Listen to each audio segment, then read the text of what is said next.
The so-called billionaires tax, announced by Senate Finance Committee Chairman Ron Wyden, is paired with a proposed 15% corporate minimum tax targeting big, profitable companies that now seem to get away with paying little or no taxes. Proponents, including Democratic Senator Elizabeth Warren, say the measure would curb tax avoidance by corporations and the super rich, and could generate hundreds of billions of dollars to pay for Biden's Build Back Better legislation. My Build Back Better plan gets us back on track, Which is expected to cost between $1.5 trillion and $2 trillion. The White House backs the corporate minimum tax, which would dovetail with a global corporate minimum tax recently agreed by 136 countries. The billionaires tax, which would take effect in 2022, would affect roughly 700 taxpayers with over $1 billion in assets or $100 million in annual income for 3 consecutive years. Republican Senate Minority Leader Mitch McConnell on Tuesday said Americans were not interested in higher taxes. Well, the larger issue is whether the country needs a big tax increase. The American people are not asking for any of this. At least one billionaire, Tesla founder Elon Musk, is unhappy with the plan. As reports of the proposal swirled earlier this week, Musk tweeted, "Eventually, they run out of other people's money, and then they come for you." An analysis by the Washington Post calculated that Musk might owe as much as $50 billion based on his ownership of stock in Tesla and other firms. $50 billion. It's gonna be hard to go to not that hard to go to space, I guess. Welcome back to another episode of Politics. Thanks for joining me. As you guys see, we're going to talk about the Joe Biden economic plan, or rather updates to it. There are quite a few changes that have been implemented. I'm sorry, not implemented, but changes that are pretty much going to happen if they actually want to get this plan to be passed. I am of the camp that I'm all for. I'm all for people. Like I want the most done, right? I want healthcare and student debt and free community college for the community, child care, all this stuff. Like I want all this stuff passed.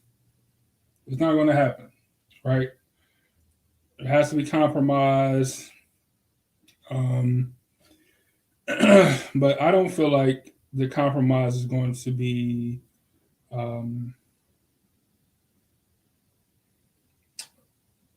like some stuff is going to be axed completely. Now, if they were saying that we're going to accept it as in general, but then we're going to cut back what percentage or how much money is going to each entity, it wouldn't be my favorite thing, but that's something I can accept. But doing nothing is something that I probably can't accept. I mean, granted, I don't really have a choice, but it is kind of crazy to me. So let's see. I want to get these updated numbers. Give me 1 second. So the biggest thing, I think, the thing I talked about on the last show, we were talking about free college, free community college for everyone, whoever wanted to go. Actually, I don't even know if that's true, but I'm assuming it would be for people who are not just coming out of high school. They never actually explained it. Even if it's still just for high school kids, I thought it would be a great thing. A lot of people didn't agree. I think Angel was a person who said that she would have healthcare was her number one thing, so she wouldn't support it, which is completely understandable. Completely understandable. That's your position. I get it. No hard feelings or anything. But I'm under the impression that something is better than nothing. Hold on 1 second. Let me share this out.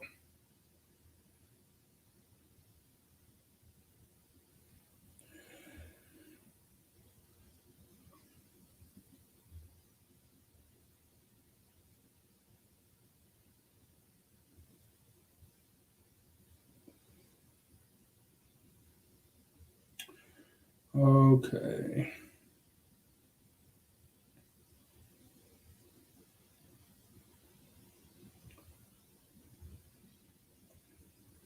One more second.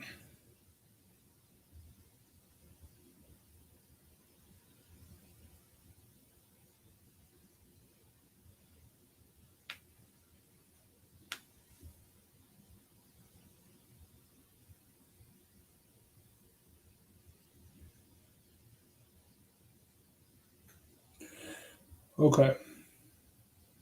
And if I got any of this stuff wrong, if you know better than I do, please let me know. I'm not above correction at all. Just let me know. Um, but I'm opposed. In a party of let's get something done over nothing, because of course no one's going to get everything that they want.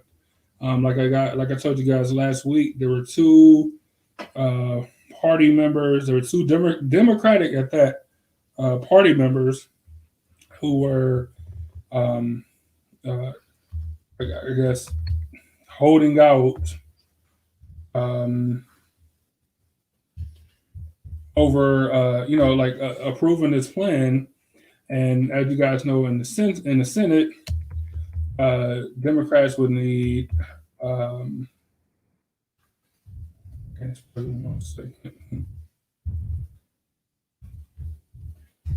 Um, yeah, the Democrats in the Senate would be kind of on the same uh, wavelength that you guys would want, the same thing. So this is the thing that I don't like about the Democratic Party is that when you look across the aisle and all the Republicans that are so dead set on one topic, that Donald Trump is our president, the election was stolen or was not stolen, whatever the case, or we're backing Trump, we're backing this bill, we're not going to back this or whatever. Like they stand united, even if it's for the worst or wrong things. They usually stand united on that thing. And Democrats can't get out of their own way. They actually got a 50-50 split in the Senate, which means with a Democratic president, they have the majority, yet they can't get out of their own way and get this bill passed. Right? Some people, let me get these people's names right. I don't want to. I don't know. I want to get these people's names right. I want to say her name is Kristen Sinema of Arizona, who who haven't said why she disagrees with with the plan. She hasn't said like what she want out of it. She just says that she disagrees. And she used to be super liberal, right? She was standing up for immigrant rights, standing up for people that wanted, abortion rights, like all this stuff. And that's what she was elected on. And now that she has been elected to the Senate, now it's been signs, but now she's definitely, wavered on some stuff. And I'm sure there's some people that's going to be happy with her. But the people that voted her in, I read a lot of message boards where they're not happy at her position of not saying anything, which is kind of crazy. Then on the other side, you have Joe Manchin of West Virginia. Now, unlike her, he has said what he is not a fan of or what he wants to see more of, which is less environmental reform. Like, I don't know much about West Virginia. I'm assuming, I don't know. I don't know much about West Virginia. But he wants I don't know. Like on one hand, he wants more. He don't want to penalize coal. I guess they got a lot of coal mines in West Virginia, and Joe Manchin don't want to penalize coal mines, even though, as a whole, Democrats are more environmentally friendly, which means they'll be going towards less fossil fuels, more electric cars, more solar, more wind, more battery operated type things. But at least he says what his issue is with the plan. Unlike cinema, she haven't said. Um, so I don't know. It doesn't make any sense where you finally get Democrats who finally get the majority and they still can't agree on the things that they want to accomplish, the things that they want to get done. So watch the lead video one more time. Just moments ago, Democrats unveiled a billionaire's tax to fund the deal. It targets the 10 richest Americans. It's already facing legal and political questions. Our congressional correspondent Rachel Scott is on Capitol Hill with the latest. Good morning, Rachel. George, good morning. Democrats have been scrambling to find a way to pay for this nearly $2 trillion economic package. And this morning they say they will tax the rich to cover it, proposing a new billionaire's tax. Now, this would target some of the nation's wealthiest Americans. We're talking about Elon Musk, Jeff Bezos, Mark Zuckerberg, who pay little in income tax. Here's how it would work. For the first time, Americans with more than $1 billion in assets or more than $100 million in income over 3 consecutive years will face a new tax. This would apply to increase value on their assets. So if a billionaire's $1 million investment in a stock doubled to $2 million, for example, they would be taxed on that $1 million gain, even if they've never cashed out on those earnings.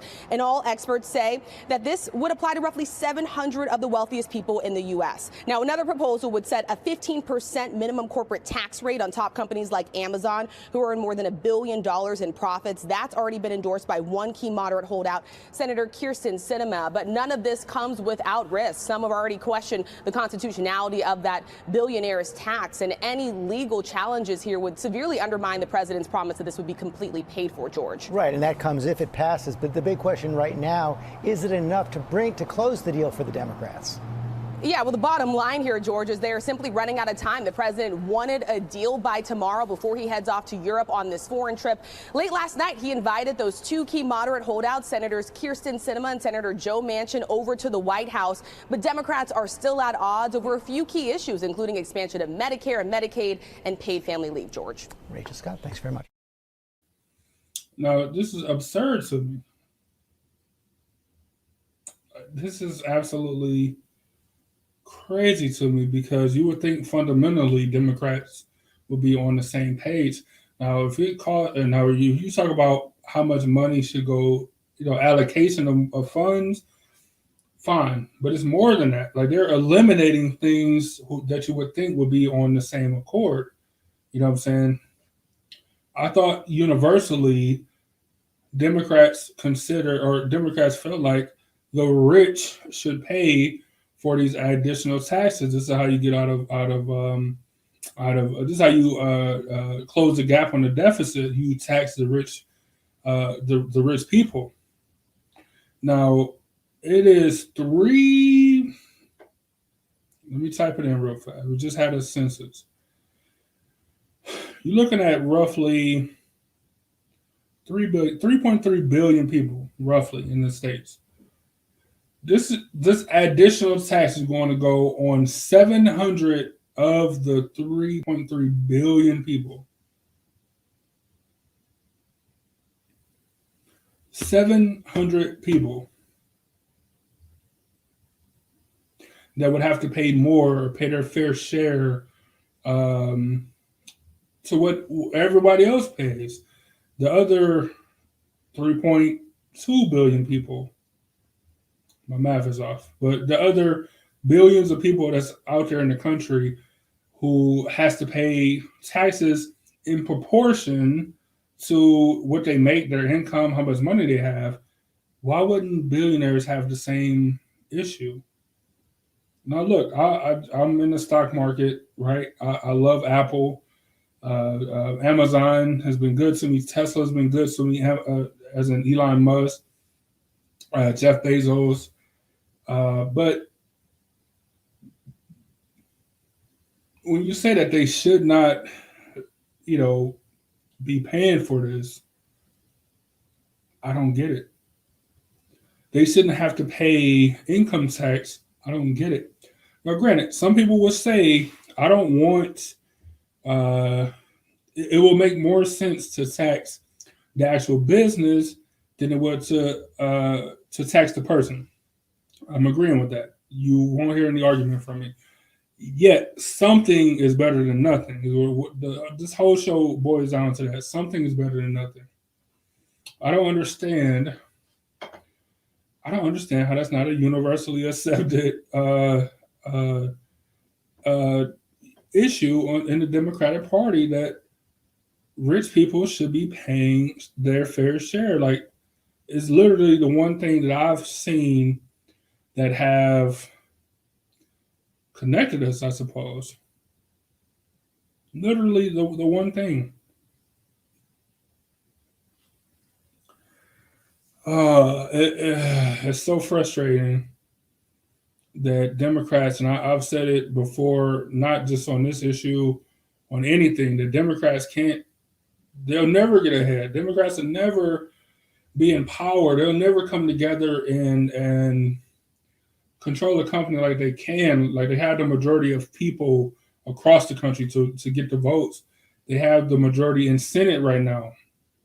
Like, they can do this stuff, but they can't get out of their own way. They can't agree on fundamental things because everybody is so, everybody's backed into a corner and saying, if we can't get this, if we can't get this thing, I'm voting down on everything because I can't get this one thing. And I get it. You represent the people of your county.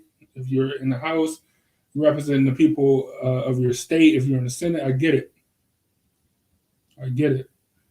But at the same time, how do you not fundamentally agree on the basics of things like funding, paying for it?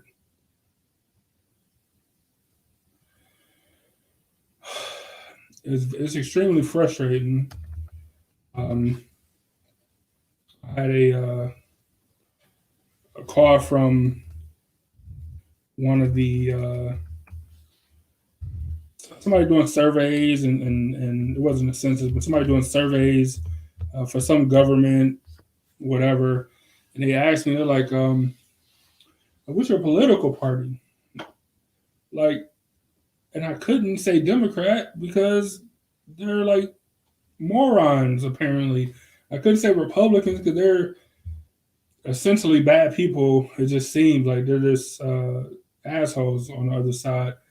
Like, I have to officially identify myself as an independent that'll just vote for, whatever is important to me. Going forward, like, I don't understand, man.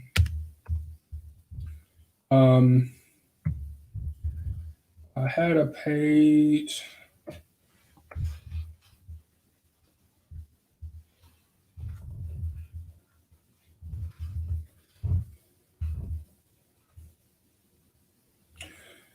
I want to get the difference in numbers when um, when the bill was initially passed or accepted. It was for 3.5 $3.5 trillion, and that quickly became, when you take out things like free community college, when you downsize, they had a plan. Joe Biden had a plan where workers would get 12 weeks, I want to say, 12 weeks of off time, like total or whatever. Like, that's been dropped down to, I can't remember. I want to get the numbers right. But it was decreased significantly. They had the tax credit law, which a lot of people don't agree with because they like, you're getting bonuses and stuff for just for having kids, and I get that. I suppose I understand that. But it went from getting the tax credit for your children for from starting in 2022, which is a couple months away, for the next 5 years to 2025, 2024, I believe. Now that's been completely reeled back until 1 year. You get the tax credit for 1 year, which, like I said, it's not the biggest thing on a lot of people's mind. A lot of people think that you have kids or you don't have kids or whatever the case is. Like that's on you and you should pay for them. Blah blah blah. That's not the that's neither here nor there for how you feel about it personally. But just talking about how the bill has been chopped down and broken down more and more. Like the further it goes, the more the bill has been just changed, and it can be overwhelming, even for the most experienced politicians. I mean, I understand why people just feel kind of like, oh, when's this going to end? And sometimes politics in Washington feels that way, right? It's like, oh, are we still arguing about gay marriage? Really? I thought that ship had sailed. So I thought that was pretty clearly the right thing to do. I thought we got Republicans across the country who said, yeah, that of course, and we're going to reopen that can of what? So always good for a laugh is ex-President Barack Obama, who one of the rare moments where he couldn't get his words together, I suppose. But he made a good point about stuff that's been universally agreed on, yet we just can't admit it or we can't get past it in a way that'll help the country on both sides of the aisle. It's just more and more. It's more and more, and it's utterly ridiculous. I can't believe that this is still where we are. Extremely disappointed in Democrats for having two parties and one party having a progressive unit, which I'm all for. I'm a Bernie Sanders fan, as you guys know, but something is better than nothing. Like doing absolutely nothing for the American people is unacceptable to me when something can be done. I want to replay the video at the top of the show just to kind of it explains some of the changes, not in as depth as I wanted to go. I can't find the webpage, but it tells you it tells you some of the changes, rather. The so-called billionaires tax, announced by Senate Finance Committee Chairman Ron Wyden, is paired with a proposed 15% corporate minimum tax targeting big, profitable companies that now seem to get away with paying little or no taxes. Proponents, including Democratic Senator Elizabeth Warren, say the measure would curb tax avoidance by corporations and the super rich, and could generate hundreds of billions of dollars to pay for Biden's Build Back Better legislation. My Build Back Better plan gets us back on track, which is expected to cost between $1.5 trillion and $2 trillion. The White House backs the corporate minimum tax, which would dovetail with a global corporate minimum tax recently agreed by 136 countries. The billionaires tax, which would take effect in 2022, would affect roughly 700 taxpayers with over $1 billion in assets or $100 million in annual income for 3 consecutive years. Republican Senate Minority Leader Mitch McConnell on Tuesday said Americans were not interested in higher taxes. Well, the larger issue is whether the country needs a big tax increase. The American people are not asking for any of this. At least one billionaire, Tesla founder Elon Musk, is unhappy with the plan. As reports of the proposal swirled earlier this week, Musk tweeted, "Eventually, they run out of other people's money, and then they come for you." An analysis by the Washington Post calculated that Musk might owe as much as $50 billion based on his ownership of stock in Tesla and other firms. $50 billion potentially. And that's just him. He's not even the richest guy. One of the richest. What about Jeff Bezos? What about Mark Zuckerberg? What about all these billionaires who just randomly go into space every week? You know what I'm saying? Like 50 billion, let's say it's 50 billion across the board for the top 5 or so. That's $200 billion that's introduced into society for roads or a tax credit or childcare or healthcare, like all these things. Like I don't understand how this is a bad thing. I don't understand how there can be log jam in something like this. I completely can't understand it. And if I'm just ignorant for that, then so be it. If I was a billionaire, I might feel a way differently. But I'm not a billionaire, and I don't feel any type of way that's different. I just don't understand. And we'll say that's 250. Yeah, I said 5 people. You're right. 50 billion apiece. That's 250. You're right. Thanks for fact checking me. Even if show have checkers, I'm not opposed to it. Like I said, if I say something wrong, not adept at. I'm not inept at apologizing for saying something wrong or doing something wrong. Unlike it seemed like they are in Washington. So that's where I'm gonna leave it for you guys today. Thanks for joining me as always. This place, as in the United States, get more disappointing. Every week, every month, there's more and more disappointment.